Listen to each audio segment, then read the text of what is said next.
उम्मत के लिए कुर्बानी का तरीक मुकर्रर कर दिया है, ताकि जो मवेशी चौपाए अल्लाह ने उनको दिए हैं, उनके ज़बह करने के वक्त उन पर अल्लाह का नाम ले।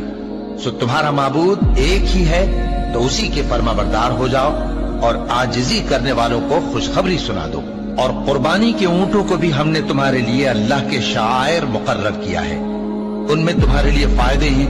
तो कुर्बानी करने के वक्त कितार बांधकर उन पर अल्लाह का नाम लो। फिर जब पहलू के बल गिर पड़े तो उनमें से खाओ, और कनात से बैठ रहने वालों और सवाल करने वालों को भी खिलाओ। इस तरह हमने उनको तुम्हारे जेरे फरमान कर दिया है, ताकि तुम शुक्र करो। अल्लाह तक न उनका गोश्त पहुंचता है और न खून, बल्कि उस तक तुम्हारी परहेजगारी पहुंचती है। इसी तरह अल्लाह ने उनको तुम्हारे जेरे फरमान कर दिया है, ताकि इस बात के बदले कि उसने तुमको हिदायत बख्शी है, उसे बुजुर्गी से याद करो।